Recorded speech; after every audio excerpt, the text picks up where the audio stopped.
Γεια σας, ονομάζομαι Καραμπατζάκης Φώτης και στο βίντεο που ακολουθεί θα σας παρουσιάσω μία μέθοδο την οποία αποκαλώ χαρτοπετσέτα και την οποία χρησιμοποιώ για να κάνω υπολογισμούς όταν πρόκειται να δουλέψουμε αναγραμμές ή αναστήλες σε διζεάστητο πίνακα. Πριν ξεκινήσουμε την παρουσίαση, να θυμίσω ότι ο αδερφός μου και εγώ έχουμε γράψει ένα βιβλίο το οποίο έχει να κάνει με τη γλώσσα προγραμματισμού που χρησιμοποιείται στη Β' και Γ' Λυκείου, η οποία ονομάζεται γλώσσα, καθώς και με τη γλώσσα προγραμματισμού Python. Το βιβλίο αυτό μπορεί να το διαβάσει ένας μαθητής ακόμη και του γυμνασίου που ψάχνεται με τον προγραμματισμό, ένας μαθητής των ΕΠΑΛ, ένας μαθητής του Λυκείου, αλλά και ένας φοιτητής, διότι το σύγγραμμα έχει γίνει πανεπιστημιακό και μπορεί ο φοιτητής να το παραλάβει δωρεάν μέσω του συστήματος Εύδοξος. Οι απαιτούμενες γνώσεις για να παρακολουθήσετε το συγκεκριμένο βίντεο είναι οι εξής. Θα πρέπει ένα παιδί να γνωρίζει τις αλγοριθμικές δομές, δηλαδή τη δομή ακολουθίας, επιλογής και επανάληψης. Θα πρέπει να ξέρει να κάνει μετατροπή από γεια σε όσο. Θα πρέπει να γνωρίζει τη σειριακή αναζήτηση και μάλιστα να χρησιμοποιεί λογική μεταβλητή για να σταματά αυτή όταν απαιτείται. Και θα πρέπει να ξέρει να χειρίζεται σωστά μονοδιάστατους και διδιάστατους πίνακες. Πάμε λίγο στην εκφώνηση του προβλήματος.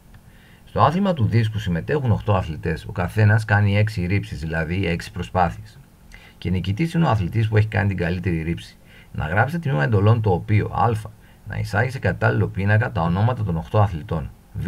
Να εισάγει σε κατάλληλο πίνακα τις επιδόσεις σε μέτρα του κάθε αθλητή σε κάθε μία από τις 6 ρήψεις του.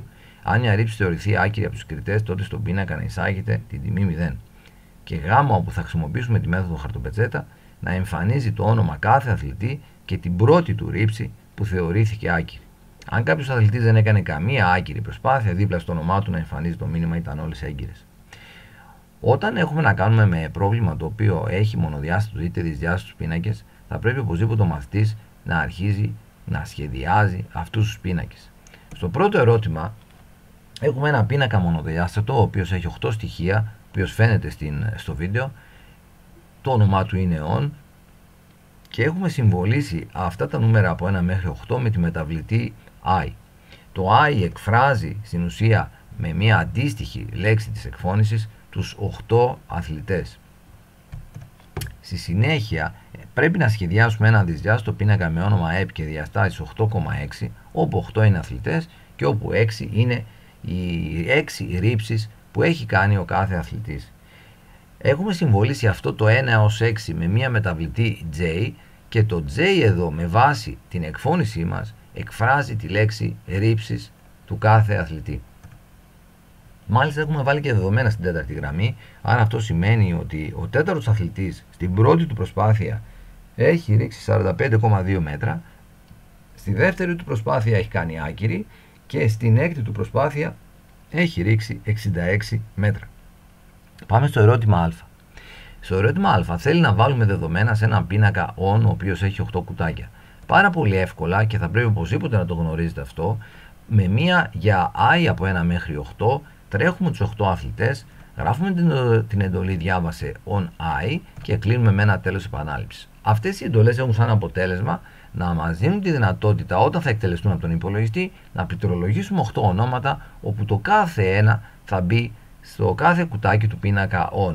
Στον πίνακα on ήδη βλέπουμε ότι στο on 1, στο on 2 και στο on 8 έχουμε προσθέσει κάποια ονόματα αθλητών για να γίνει ενδεχομένως πιο κατανοητή η παρουσίαση.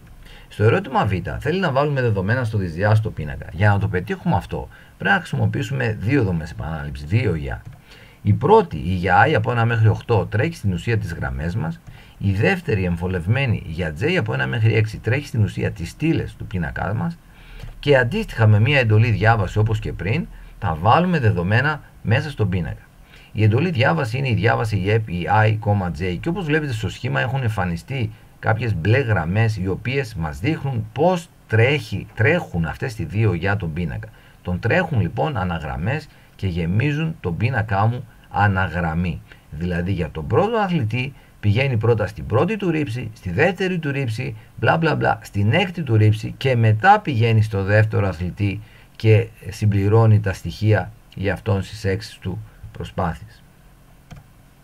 Και φυσικά κλείνουμε τις δύο για με τα δύο τέλος επανάληψης. Στο ερώτημα Γ, στο οποίο ξαναλέω θα εφαρμόσουμε τη μέθοδο χαρτοπετσέτα, θέλει να εμφανίζουμε το όνομα κάθε αθλητή και την πρώτη του μόνο ρήψη που θεωρήθηκε άκυρη. Αν κάποιος αθλητής δεν έκανε καμία άκυρη προσπάθεια, δίπλα στο όνομά του να εμφανίζει, λέει, το μήνυμα ήταν όλες έγκυρες. Για να το πετύχουμε αυτό, πρέπει από την εκφώνηση να θυμηθούμε ότι λέει ότι πρέπει να δουλέψουμε για κάθε αθλητή. Αυτό σημαίνει ότι μπορούμε να πάρουμε μια χαρτοπετσέτα, να κρύψουμε τους πίνακες και να λύσουμε το πρόβλημά μας αρχικά μόνο για τον πρώτο αθλητή, όπως και φαίνεται στην εικόνα σας. Απλουστεύουμε έτσι πάρα πολύ τη λύση του προβλήματος. Αυτό λοιπόν που θα δείξουμε στη συνέχεια είναι η επίλυση του συγκεκριμένου ερωτήματος μόνο για τον πρώτο αθλητή, που εδώ συγκεκριμένα ονομάζεται Γιάννης Φ. Ο αθλητής αυτός, όπως βλέπετε στη δεύτερη του προσπάθεια, έχει κάνει άκυρη. Άρα λοιπόν σε αυτή την περίπτωση θα πρέπει να σταματήσει η διαδικασία για να εμφανίσει το όνομά του και δίπλα να εμφανίσει ότι στη δεύτερη προσπάθεια έκανε την πρώτη του άκυρη. Ένας μαθητής βιαστικά χρησιμοποιεί την εντολή για J, όπως βλέπετε, από 1 μέχρι 6 για να τρέξει και τις 6 του ρήψης. Το πρόβλημα όμως είναι ότι όταν βρούμε εδώ το 0, η για δεν μπορεί να σταματήσει. Γι' αυτό το λόγο θα πρέπει να την κάνουμε αρχικά μετατροπή από για σε όσο. Γι' αυτό το λόγο λοιπόν πηγαίνουμε και κάνουμε τη μετατροπή από για σε όσο, βάζουμε απ' έξω J αρχική τιμή το 1, όπου όσο το J είναι μικρότερο ίσο του 6, όπου 6 είναι η τελική τιμή της για που βλέπετε στη μέση της οθόνης σας, και δεν πρέπει να ξεχάσουμε λίγο πριν το τέλος της επανάληψης να συμπληρώσουμε το βήμα, δηλαδή το J κάθε φορά πρέπει να αυξάνεται κατά 1. Πρακτικά αυτό στο σχήμα μου, το J δηλαδή J συν 1, πηγαίνει από την πρώτη προσπάθεια στη δεύτερη, από τη δεύτερη στην τρίτη κτλ. Μέχρι να φτάσει στην έκτη. Το βήμα βέβαια στη για δεν φαίνεται, και όταν το δεν είναι ορατό, αυτό σημαίνει ότι το βήμα είναι 1, εξού και η εντολή J βελάκι J συν 1. Στη συνέχεια πρέπει μέσα στην όσο, ό,τι δηλαδή θα κάναμε και μέσα στη για, πρέπει να γράψουμε μια εντολή AN, η οποία να ελέγχει το κάθε στοιχείο του πίνακα. Προσέξτε λίγο τι γράφουμε όμως, γράφουμε EP1,J. Αυτό σημαίνει ότι ακόμη είμαστε στην πρώτη γραμμή και πράγματι βάζοντας τη χαρτοπετσέτα είναι ορατή μόνο η πρώτη γραμμή του δυσδιάστατου του πίνακα. Ελέγχουμε λοιπόν αν το EP1,J, το οποιοδήποτε δηλαδή στοιχείο της πρώτης γραμμής, είναι ίσο με το 0. Αν τυχόν και βρούμε ένα 0, τότε θα μπει μέσα στην AN, θα γράψει το πρώτο όνομα, δηλαδή το Γιάννης Φ, και δίπλα θα γράψει, όπως βλέπετε, το μήνυμα η πρώτη του άκυρη ρήψη έγινε στην προσπάθεια J. Στη συγκεκριμένη περίπτωση, όταν δηλαδή το J είναι 2, τότε θα μπει μέσα στην AN και θα εμφανίσει το όνομα Γιάννης Φ και ότι η πρώτη του άκυρη έγινε στην προσπάθεια 2. Το πρόβλημα μέχρι στιγμής όμως είναι ότι η όσο δεν θα σταματήσει.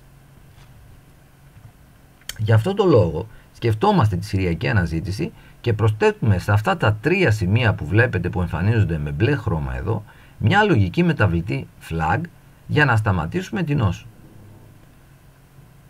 Δεν θα σχολιάσω κάτι για την προσθήκη της flag, υποτίθεται ο μαθητής καταλαβαίνει ποια είναι η λειτουργία εδώ της λογικής μεταβλητής, όπου όταν θα μπει στην AN, δηλαδή βρει μια άκυρη προσπάθεια, όπως βλέπετε το flag αλλάζει κατάσταση και λόγω του ότι υπάρχει συνθήκη πλέον της όσο, η συνθήκη της όσο θα γίνει ψευδής, άρα θα σταματήσει η αναζήτηση. Άρα το μήνυμα γράψε on I, η πρώτη του άκυρη ρήψη έγινε στην προσπάθεια J, θα εμφανιστεί μόνο μία φορά στην οθόνη. Στο τέλος της αναζήτησης ελέγχουμε ποια είναι η τελική τιμή της flag. Αν το flag έχει παραμείνει ψευδής, αυτό σημαίνει ότι δεν έχει μπει ποτέ στην AN.